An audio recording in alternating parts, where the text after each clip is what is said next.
Well, would you look at that? 65-7. It's gonna be my post game video. I made one yesterday on live stream, but it didn't save for some reason. I don't know why. So yeah, we're just gonna recap the game a little bit and tell you. I'm gonna tell you the truth. Uh, First of all, congrats on TCU for an amazing year. 13-2, first year head coach. You know, mid-level program, I guess you could say. For a program like that, that's huge. I mean, you only got 9,000 students that you made to the national title game. That's remarkable. So, shout out to them. All right, now on to the 65-7 blowout. Georgia is just better than everybody else right now. How you doing, Georgie? Georgia is just better than everybody else right now, and it's not even close. Program, players, coaches, everybody. I mean, the recruiting evaluation, Alabama's got the number one class, but I'll take our evaluation and development over theirs. So, hey, Winston. Some kittens here. But, I mean, look, Georgia's just the cream of the crop right now. That's just what it is. You saw the talent difference between Georgia and TCU last night. It's a talent difference we've never really seen before. And this came off of the Ohio State game. We should have beat Ohio State by a lot more. Woulda, shoulda, coulda, I guess you could say. But we didn't, and that motivated us to beat TCU's ass. Just like when we lost to Alabama in the SEC title last year, we were motivated to beat Michigan and Bama in the playoffs and Natty game. It's that motivation. This is why national champions always have that one bad game. Even 2001 Miami, even 2019 LSU had bad games. Even 95 Nebraska. It just happens to everybody. I mean, TCU, one of the best offenses in college football. Not in that game. Georgia defense, that's the best defense performance in the national title game since I don't know when. I mean, that performance versus Bama versus two amazing offenses, probably the best defensive performance since the Alabama LSU game 2011. And considering how good the offenses are, maybe it's a little bit better in some ways. I'm just gonna be honest here. Especially this one. TCU's offense was legit. They put up points on everybody. Except Georgia. Tennessee's offense was legit. Put up points on everybody. Except Georgia. Oregon's offense was legit. Put up points on everybody. Except Georgia. So, yeah, that's just how the Georgia defense rolls. We had that game versus Ohio State, questionable game versus LSU, I could say, but Georgia defense always stands strong. All right, we contained Max Duggan's running ability at negative 28 rushing yards. 5 sacks. We didn't get as much pressure at the beginning of the game, but our coverage was so great we were able to develop pressure and blitz more. Our coverage was locked down this game. That was the focal point of the entire defense, how locked down our coverage was. It forced, TCU to not be able to run it, forced them to not be able to have pass protection, because they ran on us a little bit at the beginning of the game, and they had some decent pass protection at the beginning of the game. They ran like a little bit, I guess you could say. But after, our coverage was locked down for so long, those things, our run defense was just shutting down TCU, and our pass rush was getting to Max Duggan, The physicality of our defense, the aggression, hunting them was absolutely amazing. It's nothing any other team can do. Georgia is the most physical team in the country, just like Alabama used to be. Guess who caused that? Kirby Smart, just like he caused those defenses at Alabama. Yeah. Wow. I mean, this is just insane, But you look at it from this standpoint. The defense was just amazing. Got a lot of turnovers. Javon Bullard played amazing. And then salute to the guys leaving Georgia. Jalen Carter, Keely Ringo, Christopher Smith, good damn Dawgs right there. They just played their last game at Georgia. I'm hoping Stackhouse will come back, but if he did play his last game, salute to him as well. You know, I'll definitely miss having him. You know. Now moving on to the sweet part. Well, they were both sweet, but you get it. The offense. Holy 339 pass yards, 253 rushing yards to TCU's Hypnotoad. What was it? 16 rushing yards and one was it 167 through the air? So I don't know. Yeah. Um, the ground game, in the past game, they both worked out early. How about our offensive line? Offensive line is the MVP of this game. TCU couldn't get pressure all day. I mean, Stetson had literally 6, 7, 8 seconds to throw. Shout out to our O line and our running backs. And even Stetson too. When we ran the ball, our guys were literally getting untouched for 10 yards. I mean, the offensive line really, just like the DBs on defense, they set the tone. They set the tone. So credit to them. Salute to them. But our running backs played great, hitting the holes, breaking tackles. Stetson played great. Hey, man, I'm going to tell you something about Stetson. When Stetson was here in 2020, the guy was average, maybe even I'd say probably a below average quarterback. Then he comes to 2021, now he's a pretty decent quarterback. Still not good, but he's decent. Good enough to get the job done. 2022, this guy has turned into a really good quarterback. And honestly, I think he should get drafted. I think that's a no-brainer. This guy is a good quarterback. He struggled some last year, but he's been on his game this year. The guy's improved. He doesn't take sacks like he used to.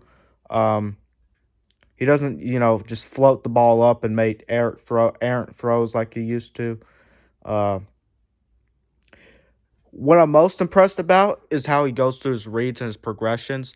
That's improved more than anything in his game, and that's why he's so great. Todd Monken has something to do with that, too. Shout out to the best offensive coordinator in college football. Bama wishes they had him. Yeah, the receivers and tight ends played great. Darnell's, shout out to the guys leaving on offense. Salute to them. Stetson, Darnell, Tate Ratledge, Cedric Von Prawn, Broderick Jones, Kenny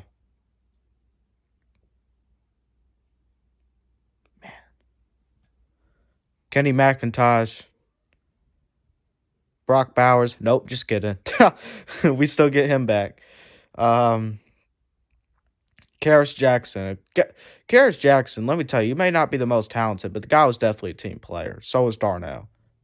Darnell sure and hell is talented, though. Jeez, look at this. You see that? I'll talk about that in a second. Yeah. And what was amazing about this game is how well the freshmen played. Branson Robinson, Bear Alexander, look at how he came in. Our backup linebackers came in. They balled out. I mean,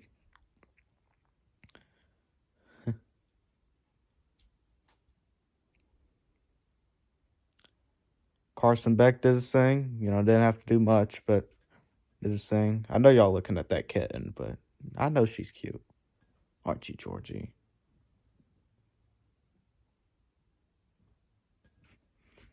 But moving on from all of that now. Like I just showed you on the TV, Georgia's the top dog in college football. And I'm not one of these Georgia fans who, I admit there's a lot of Georgia fans that are too obsessed with Alabama. But we just won a second national title in a row. The conversation should be brought up. Oh, what David Pollock said yesterday. Here's the clip. this isn't really the Cinderella ending. And Georgia, obviously, you've seen in the past couple seasons now, really, they've taken hold of college football. They've done an unbelievable job. This is a young football.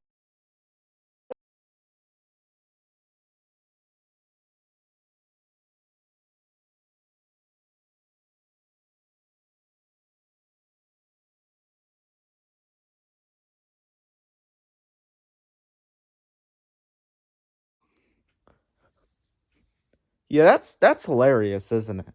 Nick Saban's face. My gosh. He knew it's the truth. He knew it was the damn truth. He knew it was the truth. I'm gonna talk about that for a little bit.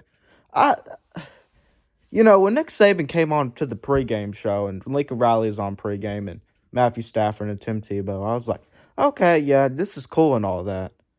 Nick Saban at halftime, I was surprised by that. I I wouldn't think that you know Nick Saban will want to talk up because Nick Saban probably knew George was going to win. I didn't know he wanted to talk us up like that. He knew what he was getting into, and I just don't know if that's and especially after what David Pollock said last night, which he said he had basically he didn't even realize who was sitting next to him. I don't know about that, David. You knew exactly who was sitting next to you. You just speaking the truth. Preach it, my brother. But I mean, I'm just saying though, I don't think a coach wants to do that. I don't think a coach is ever going to do that again because you have to talk about a team that you're supposed to be competing with, recruiting and on the field. And, frankly, as the top dog, I guess you could say right now, you know, and you have to talk them up like, Saban didn't even have a choice. I just don't know if that's something that I would do. I don't know if I'd be happy if Kirby did that. Maybe Saban's, he's always talked about working for ESPN after his retirement, so maybe he's just wanted to get a look at it.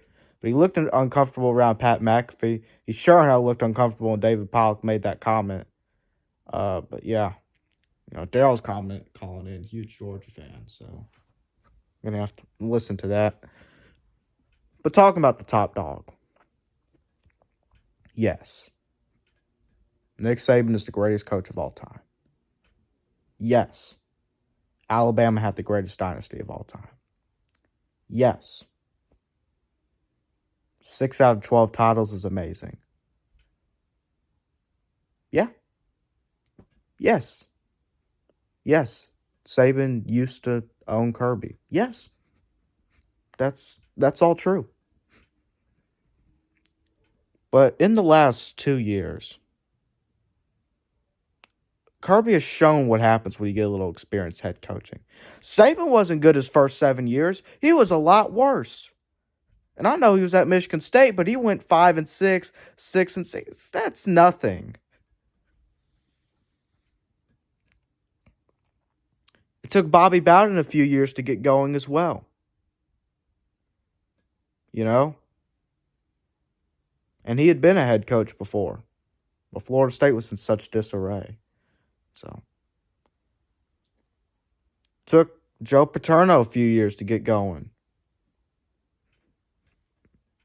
I mean, what else? Pretty much anybody. It's taken them a few years to get going. No new head coach just shows up at a job and just, you know, beats the shit out of people. They just don't do that. You got to have experience, you got to have some time, and that's what Kirby needed. That's why he made some questionable decisions in some of his, past years. And that's why he has learned from his mistakes. He's learned his lessons. He's evaluated and developed by far better than any coach in the country. He's a better defensive mind than any other coach in the country. It's not even close. He's a better coach than anybody in the country. And he's built a better program than anybody in the country. Georgia's won the last 33 out of 34 games. I mean, 2 national titles in a row, an SEC title, 2 SEC East titles, 2 playoff wins. How many top 10 wins? I'll count it by teams that finish in the top 10 by the end of the year. One, two, three. Gosh. Is Oregon going to finish top 10? I guess that's on them. I guess I'll say yes. Why not? 7. And LSU might finish top 10. So 7. Potentially 7 top 10 wins in the last 2 years. Counting teams at the end of this, where they're ranked at the end of the season. I mean, Georgia's just, and 7 ranked wins this year. More than anybody else in the country. That's not even close. So keep preaching that easy schedule. You know, they talk about how we got an easy schedule next year. That's not our fault. The SEC took away Oklahoma for honestly no reason. Oklahoma's not even joining the SEC next year. Why'd they have to take that game away? Oklahoma's not going to be. They're getting a great recruiting class, so you know they'll be a little bit better, but I don't think they'll be great. You know, no great shakes. I mean, here's the thing: Georgia is the cream of the crop. If we weren't, we wouldn't be this dominant over the last 2 years. This isn't just, us struggling and, barely beating teams and, well, if this happened and this happened, this can win. We're dominating teams. We beat Alabama by 15. We beat TCU by 58 in the national title game. We beat LSU by 20 in the SEC title. We beat Michigan by 23 in the playoffs. Had a close call versus Ohio State and a close call versus Missouri. Lost to Alabama. Outside of that, we've dominated every single team we've played, and it's not even close. Dominated Tennessee, who was ranked number 1 at the time. Dominated Oregon, who's going to might finish in the top 10. 49-3. They almost made the playoff at some point. I mean, I don't know what else am I supposed to say? I mean, this is just Georgia. This is just what we do. I'm not saying Alabama's never gonna, you know. I'm not saying Alabama's, they're gonna fall off and never gonna win a game again, or I mean, I'm not even saying that they'll never win a title again. I don't think they will, but I mean that's just honesty. But it's possible. But Georgia right now is far ahead. And I believe Georgia's going to be far ahead next year. Alabama's going to have to wait another year. Alabama, and I'm trying to be nice to them about this because a lot of them support my channel and I appreciate it. Alabama's not losing Bryce Young, Jahmyr Gibbs, Will Anderson, replacing those guys, getting a new quarterback with unproven players, having holes at the offensive line, wide receiver, DB, defensive line position, and winning a national title. It's not going to happen. And those coordinators, too. Especially those coordinators. Now, those guys might be gone. I don't know. There's rumors circling out. We'll probably hear something the next week about both of them. Especially Bill O'Brien, because, I don't know. We'll probably hear something. Saban likes Pete Golding. I mean, those are 2 great recruiters, so if he fires those guys, Alabama's recruiting might fall off. Saban has these guys in the first place to keep up with Kirby's recruiting. That's just the truth. These guys are recruiters. That's why they've been hired to be coordinators. Because, I mean, depending on what recruiting system you use, Georgia had a better class than Bama 3 years in a row at some point. I look at 247. 247, it was 2 years in a row. Or not 2 years in a row. 2 out of 3 years. So that's what I'll go by. But Georgia was doing that and, recruiting. Alabama needs some help, and they got Pete Golding and Bill O'Brien. So now, do I think those guys will be gone?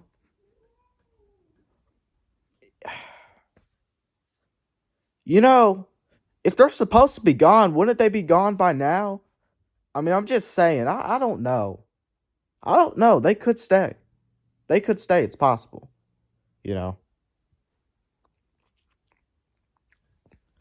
Honestly, I don't think there's much of a chance. Now, the year after and the year after that, hey, maybe. I don't think there's a chance next year. Alabama's talent. There's always a fighting chance, but I don't think it's likely at all that Alabama wins a national title next year. I don't see that happening. I just don't. LSU honestly looks like they're a better team than them next year.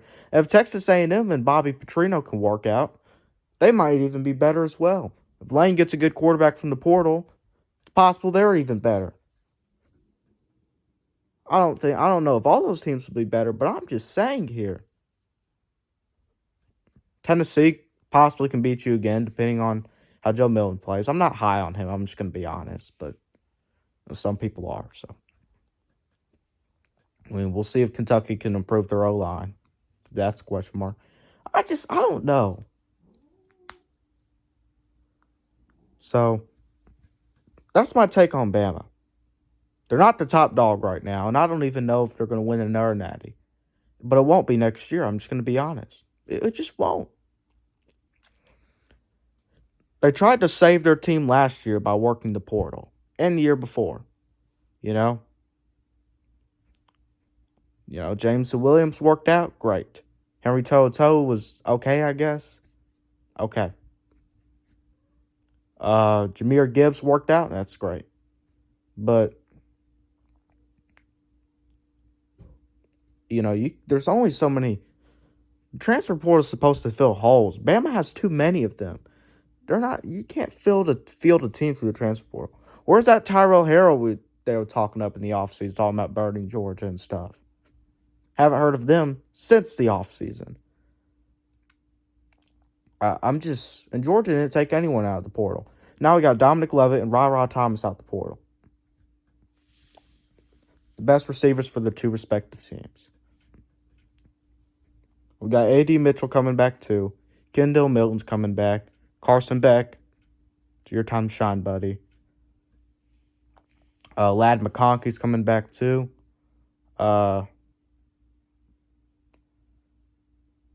Possible Dominic Blaylock and Marcus Rosemary Jack Saints, possible they come back. Marius Mims, he's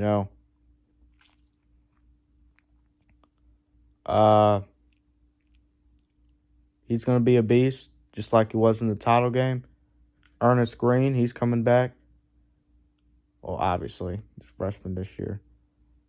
Oscar Delp, Brock Bowers, Nazir Stackhouse possibly. Big Bear Alexander, Smile Munden, Kamari Lassiter. Got Ryan Davis coming back, played great in the title game, especially at the end. He was ready too. Love to see that energy.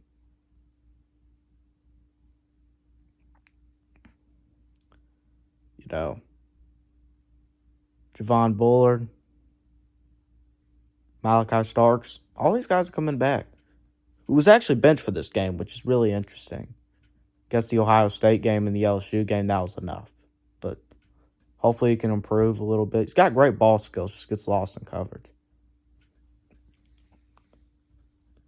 Okay, so now we'll talk about Georgia three-peating. You're lying to yourself if you're saying it's not possible for Georgia three-peat. I'm just going to be honest. With everything we have coming back next year, how is it not possible for Georgia to three-peat? And if you don't think Georgia three-peat, who do you think's beating them? Like I said, I definitely don't think it's going to be Alabama. Ohio State has quarterback questions, and still trying to fix their defense. I mean, they proved it. Credit Jim Knowles, but trying to even get it better than it was this year, because it ended up costing them in the big games. Just like last year, year before, I guess you could say. Michigan plays the same style of football we do. We're a better version of Michigan. Not to discriminate, Michigan or whatever, but look, Michigan runs the ball right into Georgia's hands. Their run defense. Georgia can do whatever they want. Georgia's offense 2021 killed them. Why don't you think Georgia's offense today can? Georgia's just got better athletes and better talent than Michigan. And that goes for most of the teams. USC, their defense ain't good enough. Not happening. Florida State, I have no idea why they're ranked in the number 4, but Clemson, too many issues on offense. They got nothing but running backs on offense. And I told Clemson fans that all year. They couldn't believe me till they finally benched DJ. It was a DJ problem, just DJ. Just DJing the play calling. Now they admit their wide receivers and offensive line were the issues too, just like I was telling them all year. So no, won't be them. I mean, the only possible chance is if Ohio State gets a quarterback as good as C.J. Stroud. Okay, fine. That's possible. LSU, I'm high on LSU next year. I think Jaden Daniels and Nussmeier will battle out in camp. They got talent similar to Georgia. Georgia, Alabama, Ohio State got the top tier talent right now. LSU's kind of right there. Maybe not the same exact type of talent, but they're right there. They're next up. So it's maybe gonna have to get better depth, but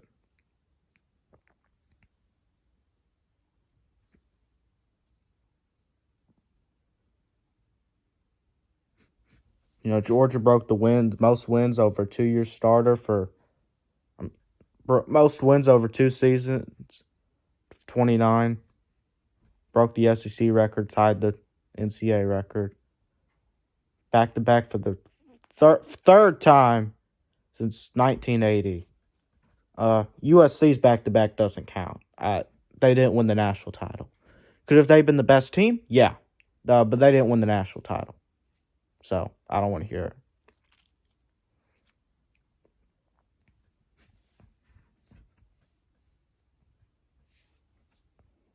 I mean, Georgia's going to be loaded next year. Ohio State, maybe. LSU, maybe. After that, I don't know. Ohio State needs a quarterback as good as C.J. Stroud. LSU needs better depth. So, you got the athletes and talent, just need more depth. Outgained TCU 589 to 188.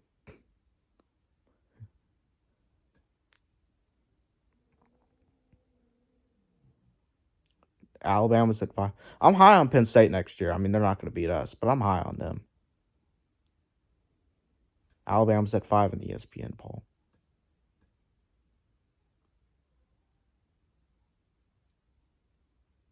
Look at this idiot. Final thoughts of the 2022 season. He tweets optimistic about the Florida. Go Gators. Optimistic about what? That's your final thoughts on the 2022 season? Oh, yeah, we just had a 6-7 losing season for the second year in a row and got blown out in our bowl game and lost to Vanderbilt.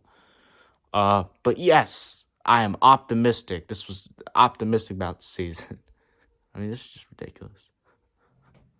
And more teams are going to get more chances next year, too. I mean, the year after that. I was going to say, next year is the last year of the 14 playoff. Kind of sad about it. I think it should stay forever. Point is, it's going away. There's nothing we can do about it. 12 teams is implemented in 2024. And hopefully it works out the best it possibly can. I'm at least going to give it a chance.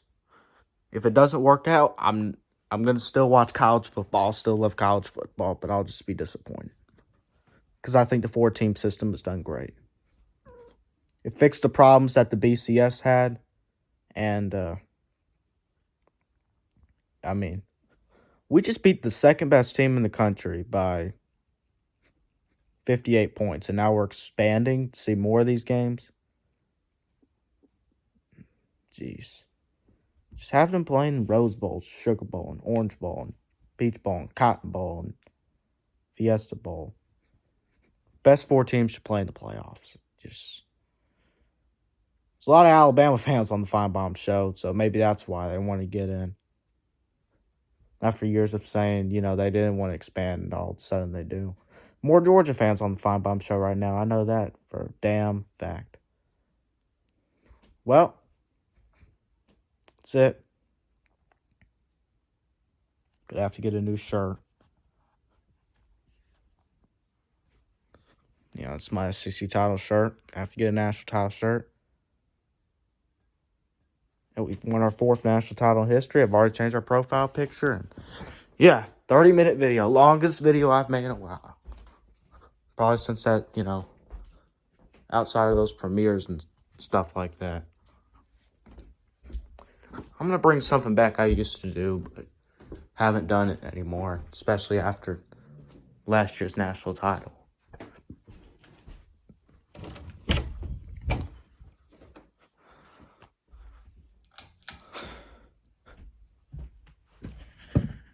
Hey, remember this? The 1980 bottle? Yeah, looks great, doesn't it? Fortunately, unfortunately, I don't know. Maybe you do, maybe fortunately, some people. Cokes are not really sold this way as much anymore. They're sold in cans now. Not in bottles, so no 2021 bottle, but hey, whatever.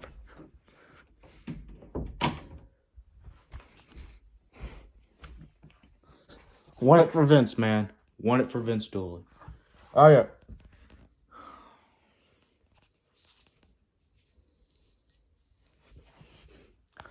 Peace and go Dogs, motherfucker. See y'all later, man. Go Dogs. 3-peat on the way. Back-to-back titles. We're the best program in college football, baby. Yeah!